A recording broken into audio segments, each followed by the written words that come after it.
Tired of restless nights? At Leesa, we know good sleep is essential for mental, physical, and emotional health. From memory foam mattresses to hybrids that keep you cool all night long, Leesa's mattresses offer exceptional comfort and support with free delivery and 100 nights to try out your mattress in the comfort of your home. For a limited time, save up to $700 off select mattresses plus 2 free pillows. Go to leesa.com/iHeart for an additional $50 off mattresses and select goods. Exclusions apply. See leesa.com for more details. Why? If you have T-Mobile 5G home internet, you might be hearing this a lot. Why? Every time your internet slows down during the busiest hours. Why? Because your network gives priority to cell phone users. Why? Good question. Why not switch to Cox Internet with 2 times faster download speeds than T-Mobile 5G home internet during peak hours? Okay. Stop the whys and visit cox.com/5G home for details. T-Mobile prioritizes certain T-Mobile phone users over home internet users during times of congestion. It's time for a Big Blue Kickoff Live. Nobody can ever tell you that you couldn't do it, because you did. On Giants.com. You know what I saw? New York Giant pride. And the Giants mobile app. 17-14 is the final. 1 touchdown, we are world champions. Believe it, and it will happen. Part of the Giants Podcast Network. Let's go out there like a bunch of crazy dogs. Have some fun.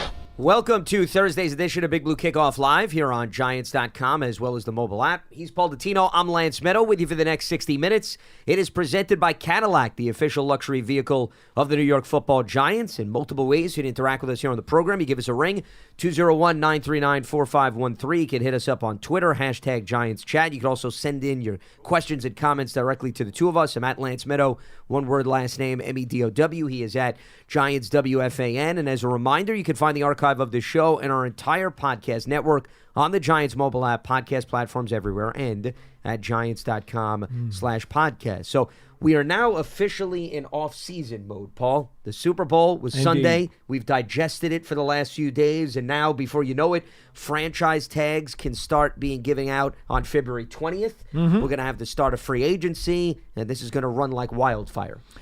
Yeah, it is. And, just a moment, though, before we start this stuff, and I know I didn't ask you about this earlier, but just prayers and thoughts with all the folks implicated and involved and affected by everything that happened in Kansas City yesterday. I just want to send all of our prayers out to those people because the entire NFL world, and in fact the entire United States, every community that has gone through any type of celebration for anybody's championship knows how fragile those situations can be. They said there were over 600 authorities there. I think there were 800 police officers alone. Was it total 800? Yeah. Who were trying to maintain safety for all of those people who, of course, went there with total intentions of having a great time, and then having this tragedy happen. So just as a moment, just to send all prayers out and all thoughts out to everybody in Kansas City, especially those, though, who were directly impacted by what has happened at the end of the Chiefs celebration. In terms of the National Football League, Lance, I tell people all the time, when I started doing this, over 40 years ago, there was a clear definition of off-season. Yeah, now it's kind of blurry. It's kind of laughable, right? We had the spring drills, we had the draft. The schedule release was not even a big deal, believe it or not, back in the day. And then free agency became a big deal in the 90s. Okay, when the whole salary cap started, the antitrust thing came into play, the salary cap started, and now all of a sudden there was this 2 to 3 week period of free agency that became a real scuba diving mission, if you will, to try to figure out which guys are going to visit where and who's going to talk to who and blah, blah, blah. Here's the funny part. Here's what's really changed besides the NFL calendar, which now makes the NFL newsworthy 11 months out of the year. Let's not kid ourselves. It's that much now. What's really changed, and partially because of the legal, quote, quote, tampering period, right?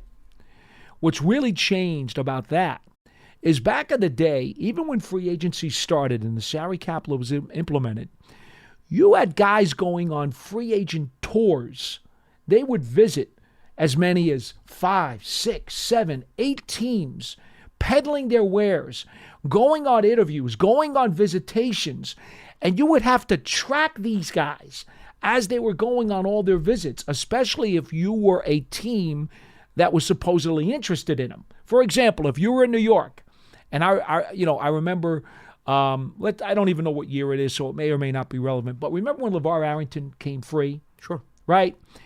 There was a whole dog and pony show about the places that LeVar Arrington is going to visit.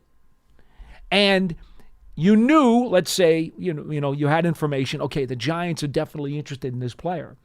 Well, if you were in New York, you had to monitor every visit that LeVar Arrington made because you didn't know if that was going to be a stop and sign location or if he was going to continue on the junket, as they say, the car wash, as some people say in Hollywood, right? Making the rounds of all the potential teams that he wanted to target. And because you knew the Giants were supposed to be on that list and that they were interested in the player, you had to monitor every step of the way as he visited Jacksonville. What happened on that visit? So now you're calling down to Jacksonville, either to potentially a contact you have there or a fellow reporter who has a contact down there to find out, hey, what happened to the player on his visit? Did it go well? Do you know what he did? Did he have dinner? Did they go play golf? Who did he talk to? Did he talk to the GM? Did he talk to the coach? Did he have an exam with the trainers? What happened? And it was like a witch hunt to try to find information out about every one of the free agent visits as these guys were making their rounds. That's all changed today. Well, I think there is some of that you were very little. About. Well, little now. But you could go to a visit. They cannot let you leave the building, get a deal done, and then you're not going to carry over to the other teams. The reason I say that is because the legal tampering period that they now have for many of the free agents, those guys are boom, boom, boom. They're done right away. Because you got the legal tampering period where they could talk to agents, right, for 48 hours. Free agency opens, and within the first half hour of free agency, all of a sudden you got 7 guys who already agreed to a deal. There is no junket. There is no visiting 6, 7, 8 teams to find out where they want to fit. No, those conversations already took place. They're done. Free agency opens, and now the big names are agreeing to a handshake deal within minutes. There's no longer trying to track down the dog and pony show as the guy is traveling around to different headquarters and visiting teams to see what he likes.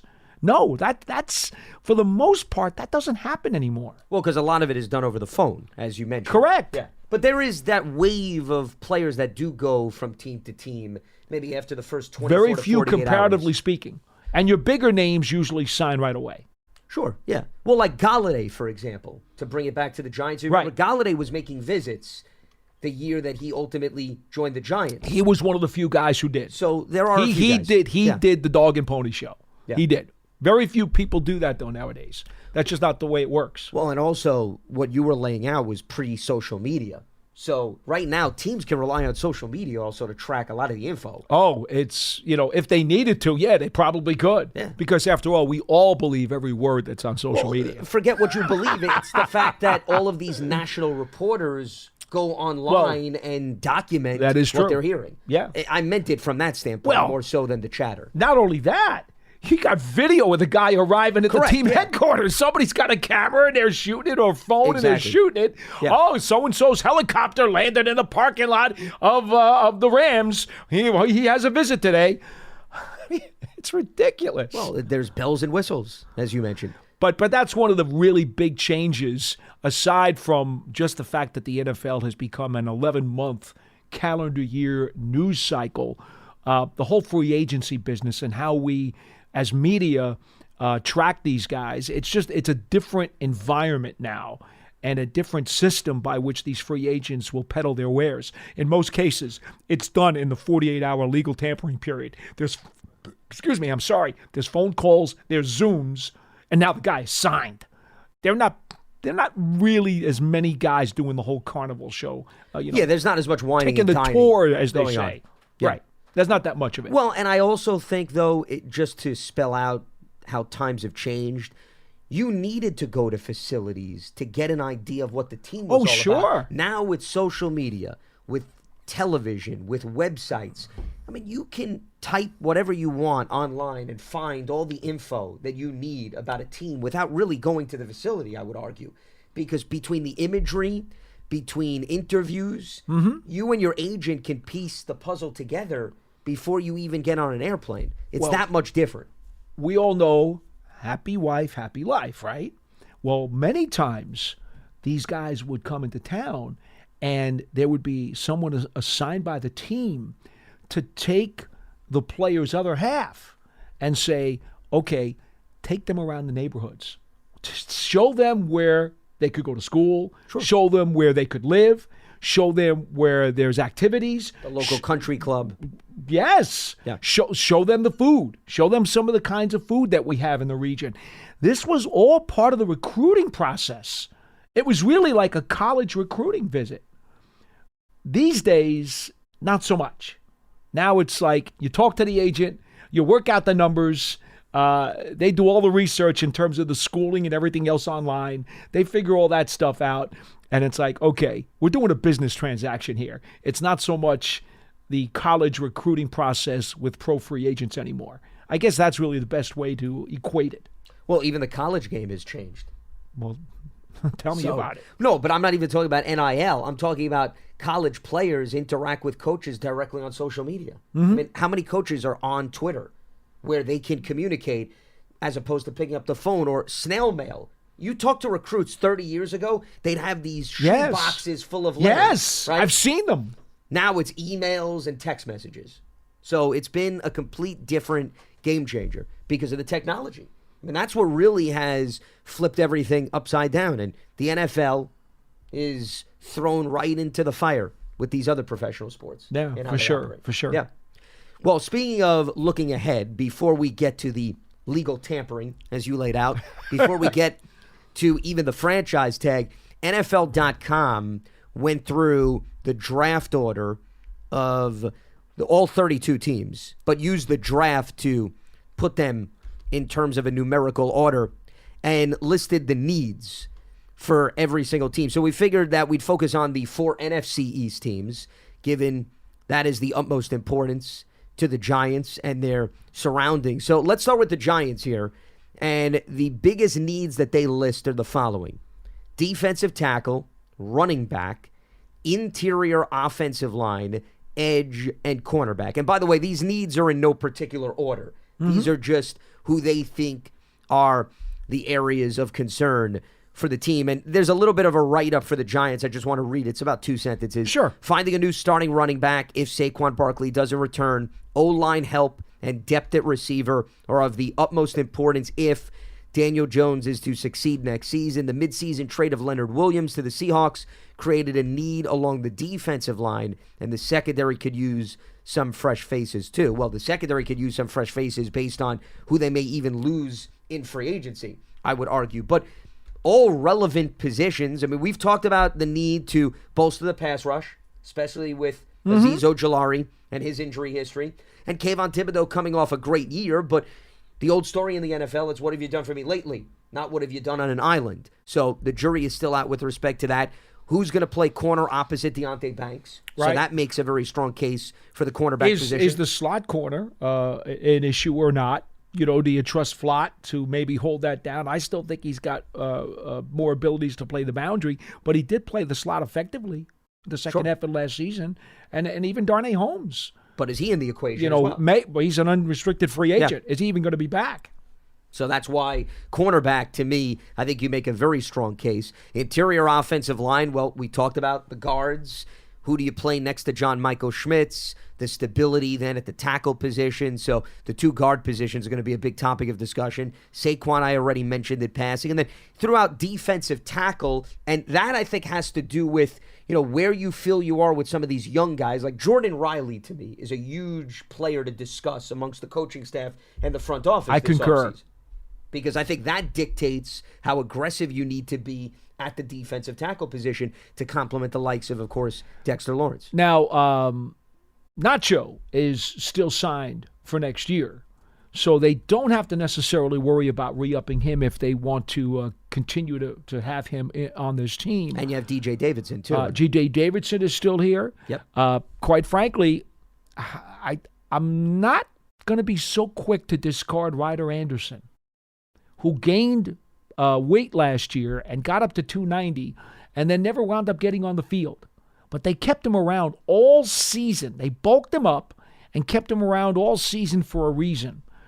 I'm going to be very curious to see what the new defensive coordinator thinks about Ryder Anderson as an evaluator, because Anderson came into this league originally as a defensive end, and then they decided to bulk him up to 290, and then he never played anyway.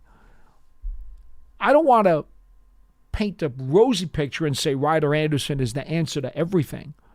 But is Ryder Anderson potentially a rotation guy on this team? Is he? Well, he has the versatility that I think makes him appealing. He does have the versatility. The fact that he didn't get on the field this year, I don't know how you can bank on him making that big of a jump to now becoming a key piece of the rotation. I don't know. I don't know the answer to that. The point is, I never want to just throw somebody in a closet and shut the door and say, I'm forgetting about you. I think it's always foolish to just totally discard a person without having more evidence as to what you think they will be, can be, or what the new coaching staff believes. Yeah, because it's a new defensive coordinator. Because now you have a new defensive coordinator, and maybe he looks at Ryder Anderson and says, you know what, I think that guy can be a good rotational piece. Maybe he's a 3 technique all of a sudden this year. I don't know the answer to that. So that's another player who I have a question about. I'm going to be asking questions about Ryder Anderson. I want to know, does he have a place on this 53, or was he just the spare part who is just going to be gone with the wind, as many players on the back end of a roster, will get blown out. Even if there's only 1 or 2 changes on the coaching staff, there are some guys that show, okay, you had your time here, you didn't show what you needed to show, and it's time to move on. I don't know if he's one of those guys yet or not. I just don't know. Well, I think once again it falls back to Jordan Riley and DJ Davidson, because I think Riley's here. I think Jordan Riley showed enough, and he's a draft pick. I think playing time late in the season. I think he's here. I think he'll be in the rotation. But I wouldn't rule out DJ Davidson as well. I mean, I would not rule him out. With some injuries. He's another guy that I put in that let's wait and see category. Well, because the other reason why I'd put those two ahead of the list is you have to think about who was brought in by the new front office versus who was inherited. And True. Those 2 players, Riley and Davidson, were drafted in the last 2 years. So the new front office was already in place. As far as before you go further, remember you have Robinson in that mix too. But he's a scheduled free agent. Who is an unrestricted free agent. Now, I think we all agree, he did a nice job with his snaps. Okay? Now, he's more of a plugger, right? He's not a 3 technique. He's a plugger.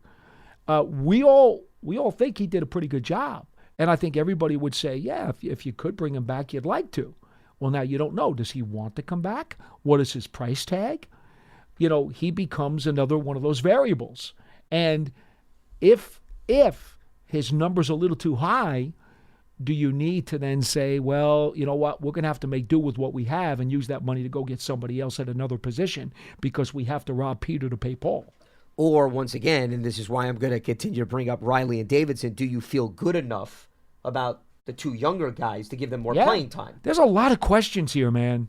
This 53-man roster, I know we know a lot of the starters, and that's fine, but there are still a few starting spots there are questions about, and there are a lot of backup spots that you just don't know right now. And it does become even more complex when you consider you'll have a new defensive coordinator in the chair. And that also will influence which free agents they want to bring back. Sure it will. Because that completely changes the conversation. As far as the 5 positions that NFL.com listed as the biggest needs for the Giants this offseason, if I were to rank them, I would put interior offensive line number 1. I'd put edge number 2. I'd put cornerback 3. I'd put running back 4. and then I'd put defensive tackle last. Mainly because I think there's the most potential options already on the roster at that spot. Right. There are young running backs in the mix. Saquon, if he moves on, significant loss. But I think the reason why they brought in some of these other young guys is that they feel that they can give them additional work. So I don't know if they have to spend an awful lot of resources and money on another running back. And I was having this conversation, I believe, with John last week. If you're not going to pay Barkley, why would you then go out and pay somebody else who's a veteran running back? I don't think you do. Right? So it's either Barkley or bust for me. So I'm using that logic to say if they move on from Barkley, it's not a massive need because they believe they can develop some of the young guys. So that's why running back and defensive tackle are the two last ones on my list. And offensive line, I think we've exhausted that exactly. one. I mean, at this point, nothing else to there's say. nothing else to discuss. Edge and cornerback maybe a bit interchangeable because of the unknown opposite Deonte Banks, but I'd put edge because of the need to get other reliable options that you could bank on game in and game out. Yeah, the edge rusher for me is still an issue.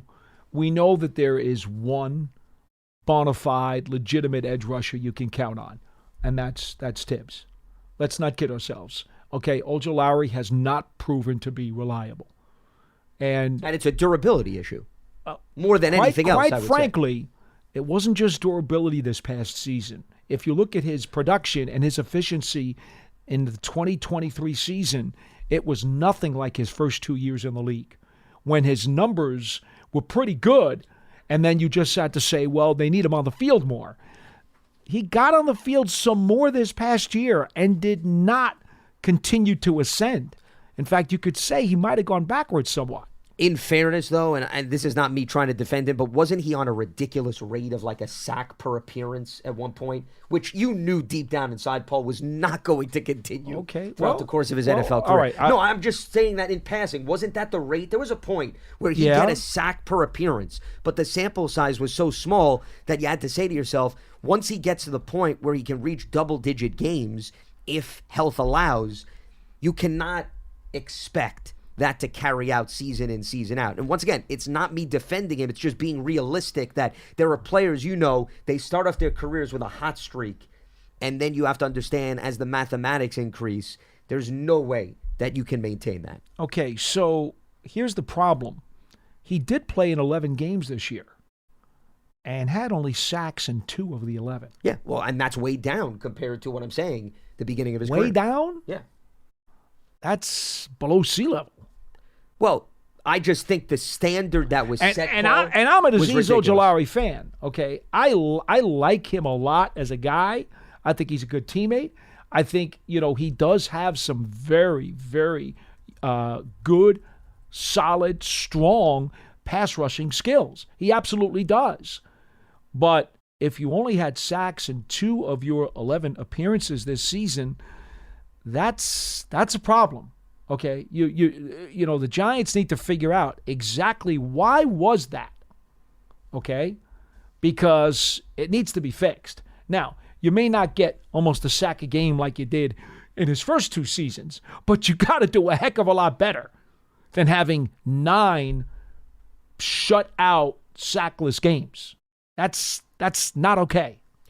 And the other thing, on a related note, Kayvon Thibodeau, if you look at his past season, he had 8.5 sacks in the first 9 games. He only had 3 sacks down the stretch of the season. He wore down. And I think he ran out of gas. But that's more of a reason why you need other reliable options. Oh, sure. You can't bank on that. The rate, to my point with Ojulari, is going to carry through for all 17 I games. absolutely believe the Giants need to acquire another potential 8 to 10 sack pass rusher during this offseason. I absolutely believe that. It's clearly one of my top needs for this team. There's no doubt.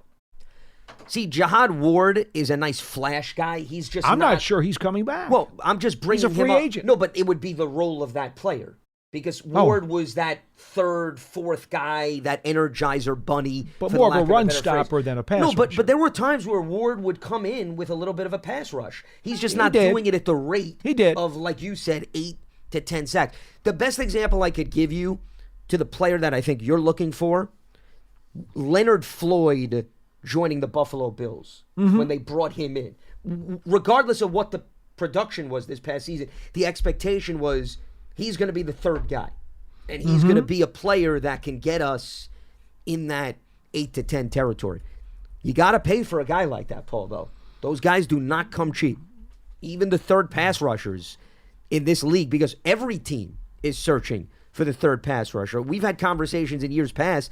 To me, the separators in the NFL, it's not the team that has two guys. It's the team that has that third X factor. Well, the problem is, Lance, I'm not 100% sure anymore that Ojulari is even the number 2 pass rusher on this team. Okay, so then you should preface it by saying you're looking for really the number 2 guy then. I'm looking for a guy who's at least a 3 and could potentially be the 2 if Ojulari does not pick up his game. Well, if you're not banking on Ojulari, how can I? No, then I would say that it's got to be a conversation about number 2 I and get number it. 3. I'm always the glass half full guy. I get that. I always take the general manager or the coach's perception or perspective that says, okay, we have questions. Do we have potential answers in the room? And could this guy potentially be that guy? I will always approach it from that perspective, as opposed to the other, which says, oh my God, we need this, and we got to go looking outside the building all the time. I don't do that, okay? And even with that mentality, I am not sure right now, because to me, Azeez Ojulari took a step back. I'm sorry. I wish he did not. Now, was part of that because, again, he labored through leg injuries? He had soft tissue injuries, and, I'm not sure even if he was 100% in the games that he played. Well, because as you referenced, there was a stretch where he missed, 4 games this season? Twice he missed. So there you go. He missed a chunk of games.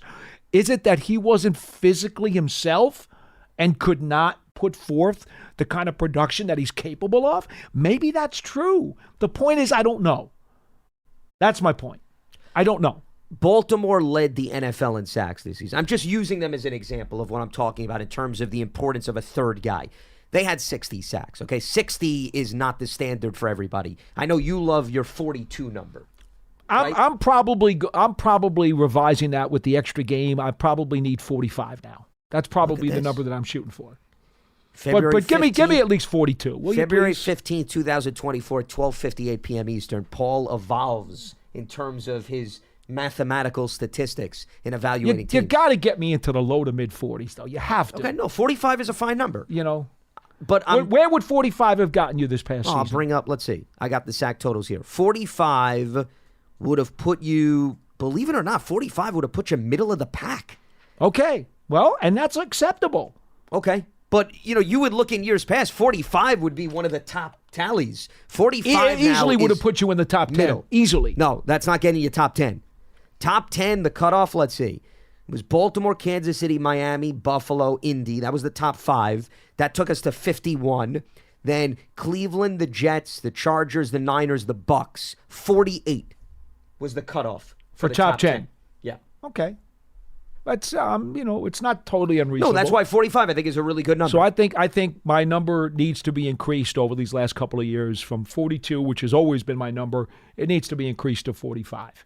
And again, let's not forget it's about the pressures, the hits, and the sacks. It's still I do agree with the old Wink Martindale system that you need those 3 things together. Yep. To really be an effective pass rush. It's not just sacks. It's those 3 numbers combined.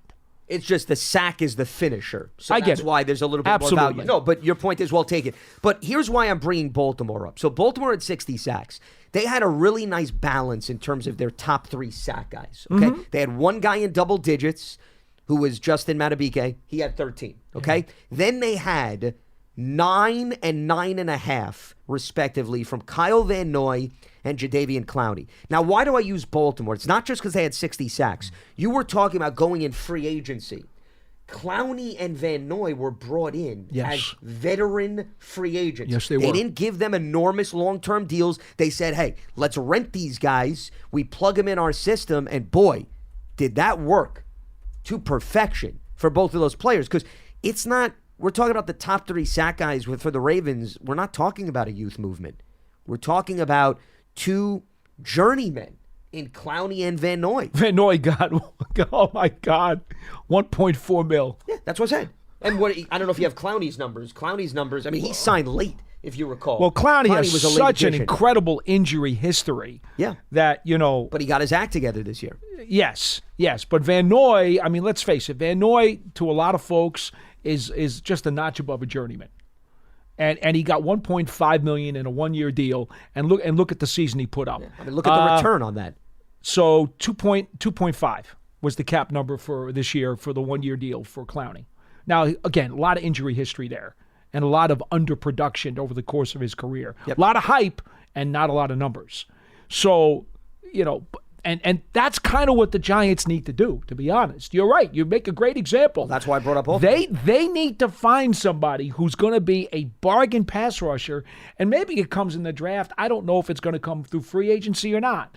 But they need to get one of those guys, somebody who's going to get you, those kinds of pass rush numbers and come in at an Amazon special price. Yeah, I mean, that's what you need, especially when you can't get the elite pass rushers to begin with through free agency in this league because they're all given the franchise tag. They never hit the market. So how do you spend money but do it in a crafty way? You've got to find these seasoned veterans. That's what you have to do. And Baltimore did a heck of a job.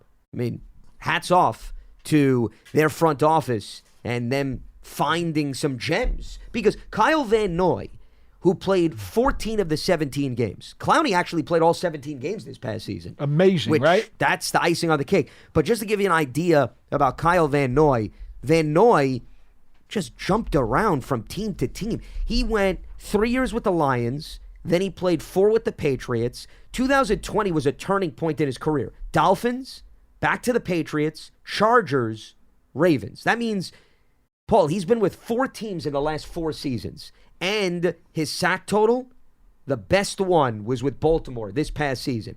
And he played 14 games for Miami, 16 for New England, 17 for the Chargers, and then once again, 14 this past season. See, the problem with going through this equation and trying to find that guy is it's a total hit and miss. It's like throwing a dart against the dartboard while you have buttery fingers from the popcorn that you ate at the bar. Okay, it's really tough. Because I'll give you a great example. Robert Quinn was given up for finished. And he goes to the Bears and gets 18.5 sacks and sets a team record. He broke Richard Dent's mark. Yeah. Which is just ridiculous. Did it against the Giants, by the way. Because, he was done. Cooked, finished. The bulb went off on the microwave, right? And then he does what he does. Microwave and popcorn. And then last year, well, that's why I did that. Yeah, you see? well, I could see. I try to tie It's in a the theme, food stuff. Without a doubt. And Nobody then last year, disappoints. what did he do last year? 1 sack in 13 appearances, including 7 starts. I'd be curious. Do you have the snap count? I'd be curious how much he see. played this past season. So he went from 18.5 to 1 sack. But he was in every one down player season. also. Yes. in Now his terms snap of- count last year, let me see. I'll Something find tells it. me I'll find it. it dipped a little. And yes. But here's the problem. Okay, his snap count went down to 392 this past season. The year before, he was at 755. Okay, so he played half the snaps. And he went from 18.5 sacks to 1. Yeah. Well, Okay? And that's the problem with these older pass rushers. Now, I know scheme's part of it, right? And he was also in-house. You weren't bringing him in from the outside. I get it. Yeah. Scheme is part of it. But we're talking about falling off of a cliff. And that's what happens with these older pass rushers. Sometimes out of the blue, they find one more really good year. Yep. And they jack it up and bang, they really inject some adrenaline into your pass rush. But then you never know when that's going to happen because all of a sudden, just like that, they disappear into thin air like the steam off the kettle on your stove. Another food analogy. Go ahead. Yeah. So, it is what it is. Can you discuss the 3 forms of water and liquid? How many kitchen appliances can we hit? Gas, liquid, and ice. Well, now, wait a toaster minute. done? Now, you know what? I haven't gotten to the George Foreman grill yet. So give me another few minutes. Stop naming products. I was gonna say he can't just name a product. It's got to be something. But that's what it's called. There is no other name for it. grill. The grill? All right, the grill. You have to assign it to a specific grill.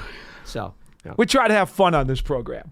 But go ahead. well, at least some of us do. Yes, But Baltimore, I think, bringing it back to planet Earth is just a good example.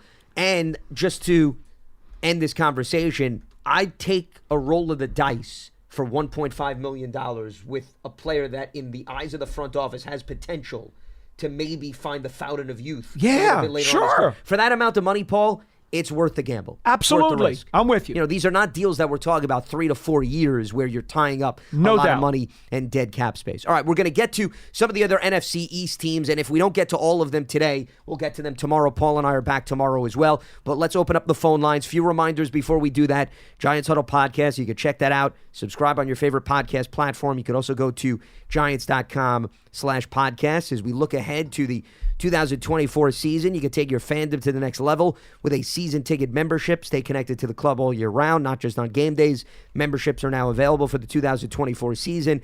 To learn more about all the exclusive member benefits, visit Giants.com/tickets. Limited inventory is available. And the Giants official connected TV streaming app, Giants TV. It brings you original video content, game highlights on demand, and direct to Big Blue fans. Giants TV, it's free. It's on Apple TV, Roku, Amazon Fire TV, and the Giants mobile app. And we are not giving away any appliances on any of these apps. We want to make that crystal clear. Anything that Paul promotes on this program is his own personal opinion and has nothing to do with the ins and outs of the franchise. I think we need a little written paragraph on the document so that I say that every 5 seconds. Yes. Let's open up the phone lines as we move along here, and we check in with Marcus in Oregon.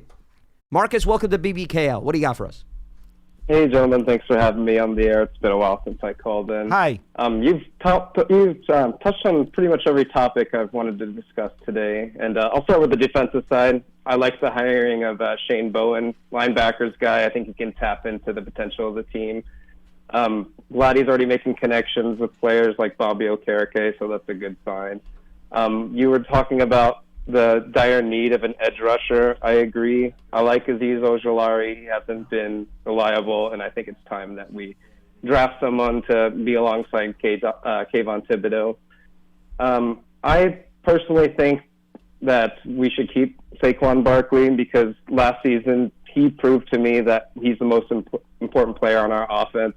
I think Saquon Barkley as the receiver isn't utilized as often as he should be, and that's something that we should use moving forward. And I think that he's either going to get a contract or the tag with us because the running back market is already pretty saturated, and I don't think that any other team is really going to pay a running back big money at this time. I mean, we saw it with all the running backs this previous offseason wanting the big contracts, and majority of them got the tag. So I just don't think I don't think he's going to go away from the team. And lastly, and I understand that I'm taking a moment. I want to make sure I give everyone else an opportunity to speak. But I think in the draft, we should definitely trade down. I would like to draft someone like a Cooper DeJean, maybe even a Jackson Powers Johnson to help out the team.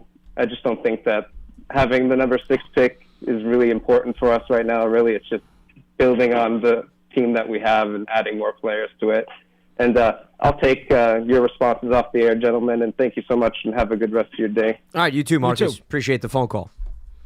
Well, I mean, let's start with the last comment, and I say this all the time. I disagree with the philosophy that, well, the team has a lot of needs, so one guy in particular, and I know I'm putting words in the last caller's mouth, but it's my interpretation of what he said, that one guy alone may not transform the organization. But remember, you're not just drafting for 2024. First-round pick, 4 years, fifth-year option. If he could become a huge impact for multiple years, that is going to be something that's well beyond just one season. And if you can't get that level of impact by moving down, then I would say that's a mistake. And you should then take the player that perhaps everybody in the room is enamored with at 6. Yeah, I think when you look at this, the Giants need to do all of their due diligence on all the top guys, not only to find out all about them to decide who they would want to take at 6, but they also need to find out what's the marketplace for those guys. What is the value of all the guys in the top 10, top 12, top 15, so that if they decide they do want to move down, they know what the market is going to bear. and what they can rightfully expect to talk about if the phone should ring, or for that matter, if they want to pick up the phone. That's why it's important. That's why, I laugh when people say, well, we read that Joe Shane has done a lot of scouting work on this year's quarterbacks class. Well, he does that every year. He looked at quarterbacks in each of the last 2 drafts, and it wasn't necessarily because he wanted to know for himself because he might be drafting a guy. I mean, you always want all the information that you can get your hands on as possible. But the other reason is because you do that due diligence because you also want to know what's your evaluation of the guy and what you believe the market's evaluation is going to be in case you're in a position where somebody wants one of those guys and you need to know what you think you can get to move out of the spot because the market's going to dictate the price that you might be able to squeeze out of another team. It's all part of the game. Sure. And the other thing that you have to take into consideration is we always talk about, well, if a team's going to move up, in all likelihood, it's a quarterback. You never know. Case in point, I was looking at last year's draft. Remember, the Texans moved up after they took Stroud to get Will Anderson. Yes. So you could love somebody who's a non-quarterback and still be willing to give up pieces. Now, at 6, there will be many different players at several different positions still on the board. You got a historic draft chart up. Yeah. I wonder what is the highest, if you could do a quick look at it, what is the highest a team that has moved up to get a non-quarterback? I wonder what Meaning that would be. Meaning overall pick you're talking about? Yeah. Well, 3 is pretty high. I'd have to go back and look draft by draft. Yeah, that's something, that you don't do it now, but that's a homework assignment. We'll do it for tomorrow. Yeah, sure. We'll do it for tomorrow's show.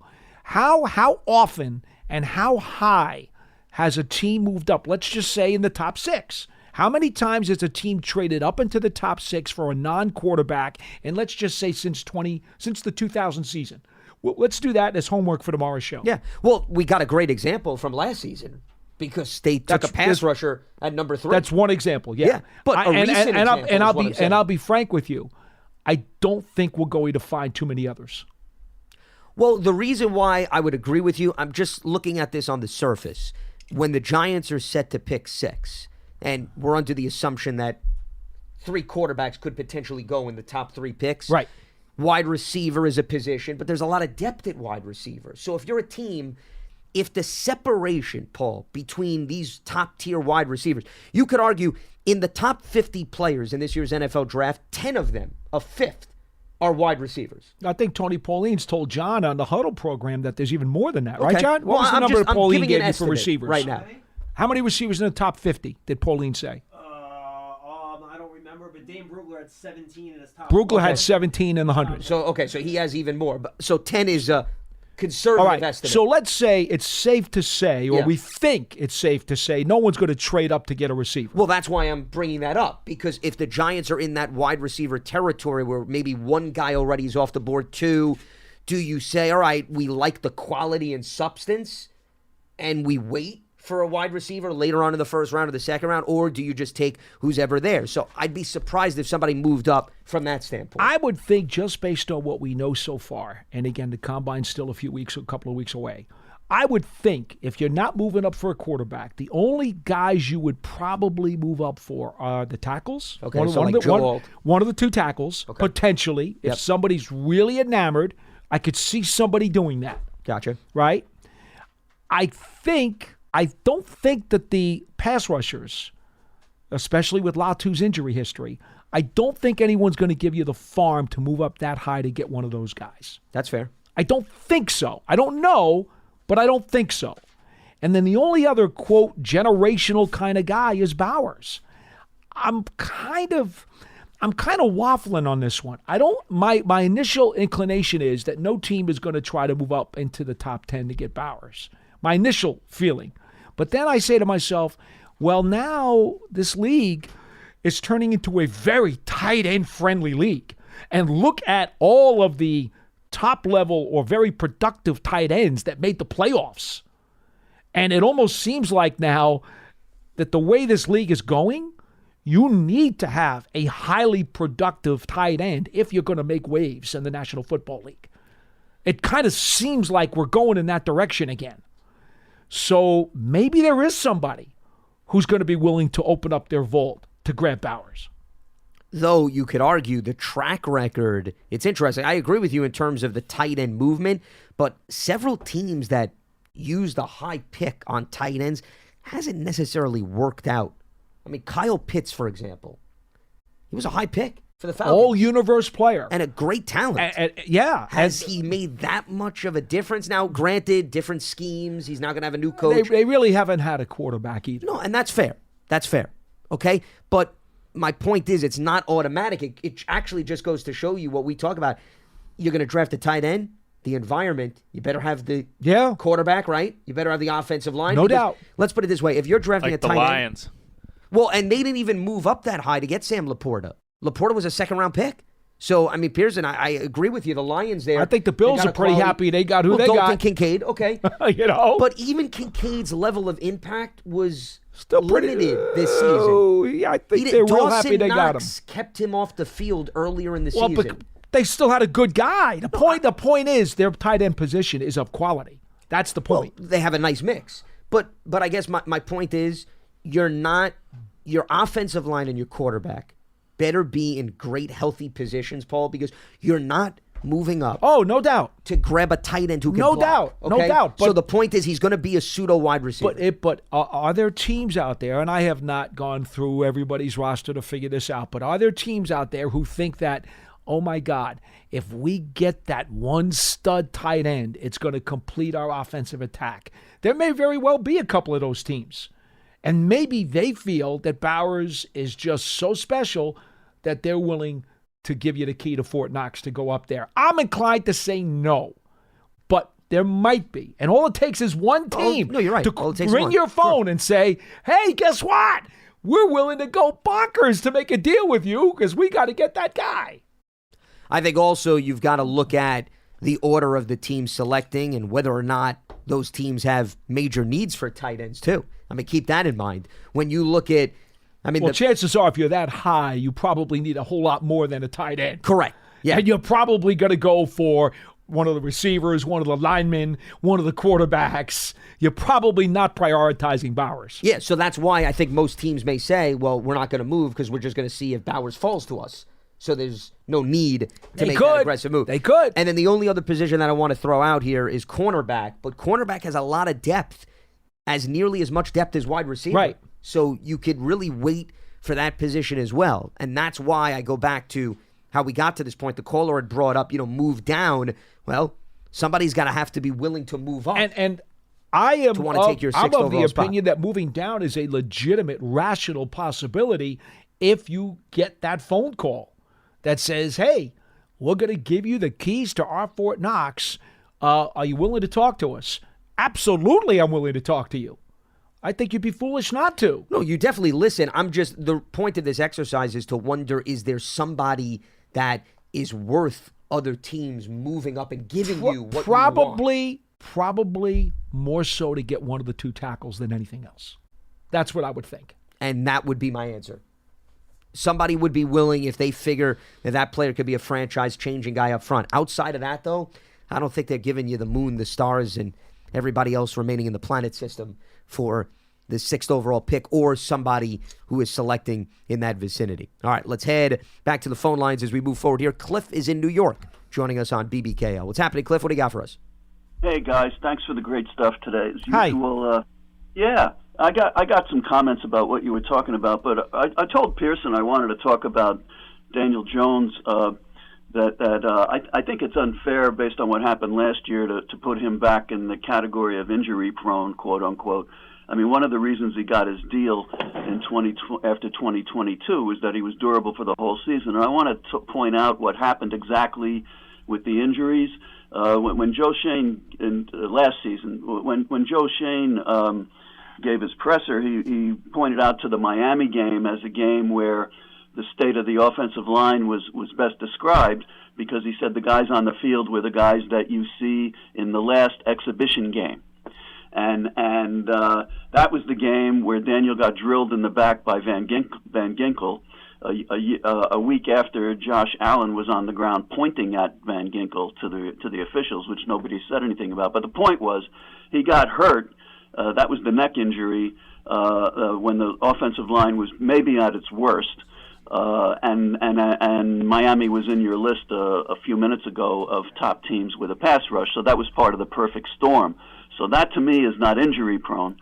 The knee injury against Las Vegas, that was Andrew Thomas's first game back, and the injury was explained as a stunt up the middle with the superstar All-Pro, possibly best pass rusher in the league, even possibly better than Micah Parsons, suddenly coming upon Daniel, who made an extremely awkward escape, and I don't think that's injury prone either, because the offensive line was just as bad with John Michael Schmitz missing, I'm pretty sure, still in that game, and the guys playing out of position all over the offensive line. So any quarterback is going to be injury prone when the offensive line is in that bad of a state.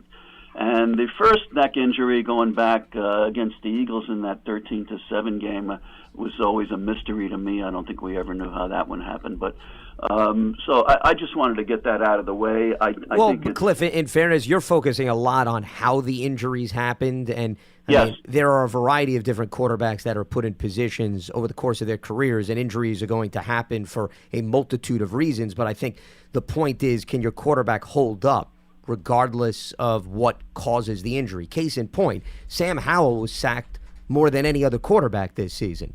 Well, Sam Howell managed to play, unless he was benched, of course, every single game and did not miss a game due to injury. So I think that's also part of the evaluation process where teams look at the durability of specifically a player that's at the signal caller position.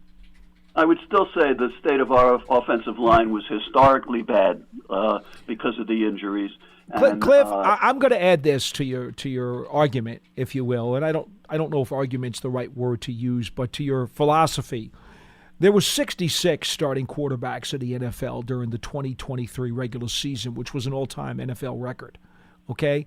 It is extremely difficult these days to find a quarterback who does not have at least some type of injury that could keep him out for at least a week. So are we going to say every starting quarterback in the league is injury prone? No. You know what I mean?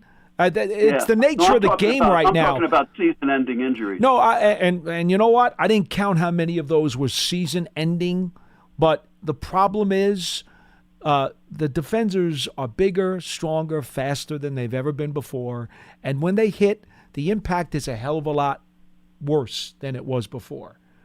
And, you know, that's why I have a hard time. I have a hard time with the whole injury-prone tag for almost any athlete, to be frank with you. Good. I don't like it. I think it assumes too much about the man's physiological makeup, because we are not doctors. We don't know if he has deficiencies physiologically that would make him, by definition, injury prone. That's a term that I kind of take offense to. I do think that there are guys who put themselves in more positions to get hurt. Sure. Okay? I do believe that. There are definitely more. I think Kadarius Toney was injury prone. There are guys who will put themselves in more positions to easily get hurt, and that is definitely possible. But does that make the guy injury prone? I don't know. Well, I'm just not so quick to use that term. I mean, if you miss games just about every single season, and we're talking volume 2 to 3 games, I think that fits the bill of being injury prone. Well, let's use Ojolari as an example. Yeah. He's missed a chunk of games every year, right? Sure.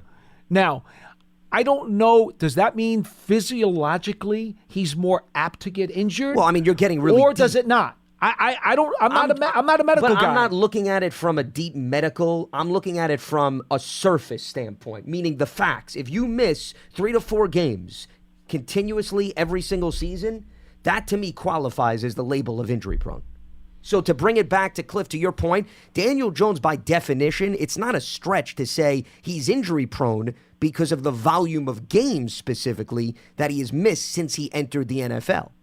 Whether or not, to your point, Paul, there's a medical rationale behind it, I can't answer that. No, none of us can. And even a doctor cannot necessarily answer that because you'd have to do a study of the bones and the biology of the player. But based on how many games he's missed, I don't think it's a stretch to say that the injury-prone label applies to him. Well, it applies to the team being unable to keep its quarterback on the field. The team is injury-prone. But it's like, Cliff, it just seems like you're trying to qualify it, I guess. I don't think it's him. I just don't think it's him. Here's what I will say, Cliff. Here's what I will say.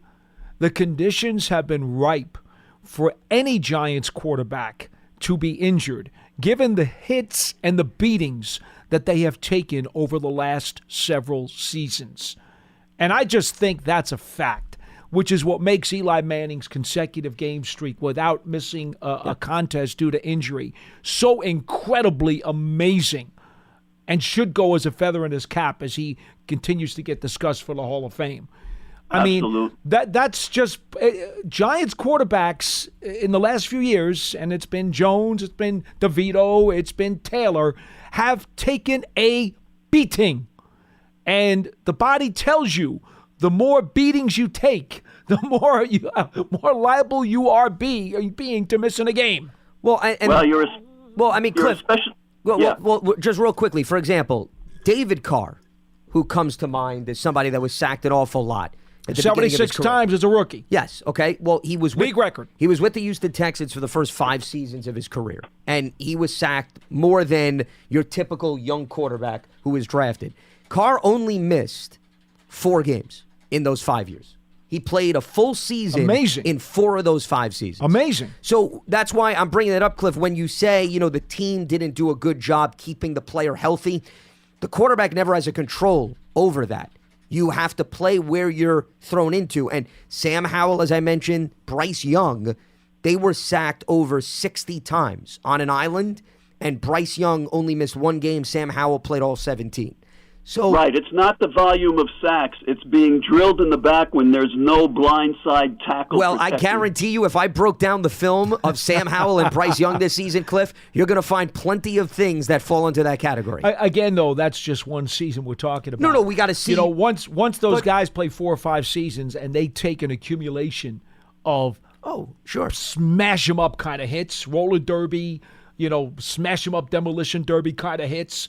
I bet you they're going to miss some more games. Well, but once again, the reason I'm bringing it up is Daniel got hurt his rookie year, though. He did. He did not even play every single game that year because He Eli did. started as the starter. So I'm just bringing other examples into the conversation as a means of comparison. That's all. No, I get it. And then quickly, and I'll take it off the air, I introduced the idea last week of a reality check for the roster, being in the 3rd year of this regime, and that they made some serious progress each of their first 2 years, and they built on some progress, whether people wanted to admit it or not, from the previous regime, and that because the state of affairs was so low in 2018, we're still in a very reasonably early stage, and listening to you guys today talk about the different position groups, I'm interested in who's going to be on the 90 before I'm interested in who's going to be on the 53. It sounds like there's a need to bring in competition in like half or more of the position groups, but that doesn't mean that we don't have some serious progress at inside linebacker and pass rusher, but edge rusher, but more progress at inside linebacker than edge rusher, and then the cornerbacks.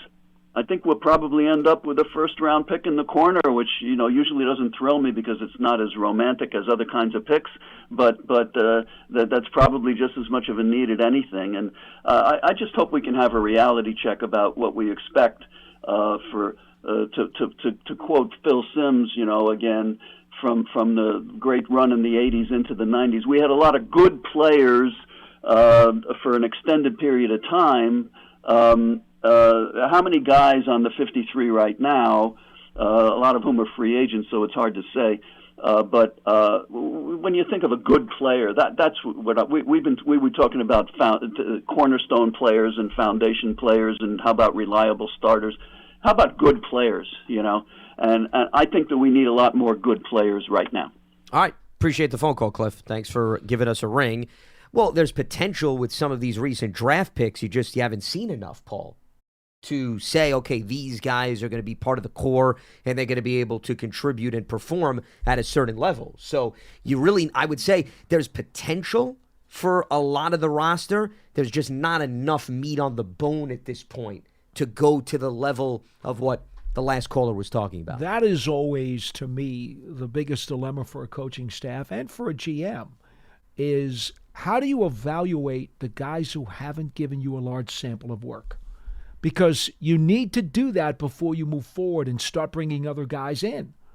And you have a number of players here who are young veterans who have missed so much time because of injury that you really don't know for sure what they're going to be.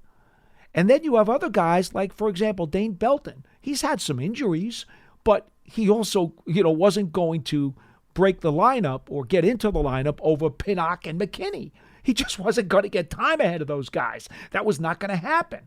Is Dane Belton capable of holding down a full-time safety spot for the Giants in 2024? I think it's possible. I think he gave you reason to consider it. Sure. Based on how he played But do I know? No, not at all. And that's the problem with a lot of spots on this Giants roster right now. You don't know 100%. Do you think maybe? Yeah. Do we think maybe injured guys like Azudu and McKeithen can be starters? Maybe. Do we think that Jordan Riley can be part of that interior defensive line rotation? Maybe. Do we think that guys like between Flott and Aaron Robinson coming back off a lost season from injury? Well, he's more of the Azudu McKeithen category. Aaron Robinson. Right. Yeah.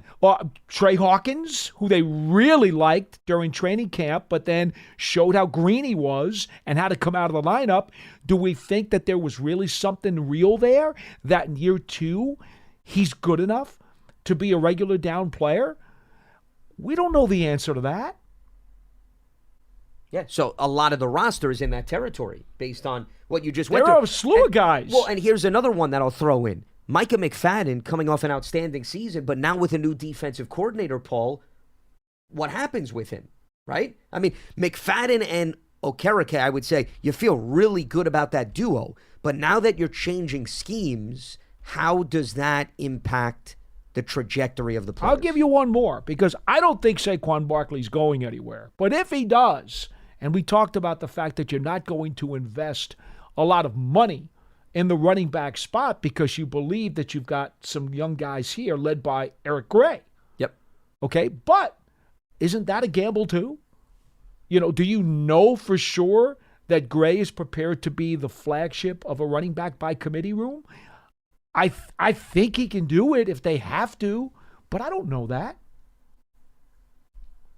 And all of the players that we mentioned were drafted within the last 2 to 3 years. I mean, that's the common element. And some of them you haven't seen enough on the field because of injuries or the lack of playing time. We think Jalen Hyatt's going to be a real player here. What if he doesn't?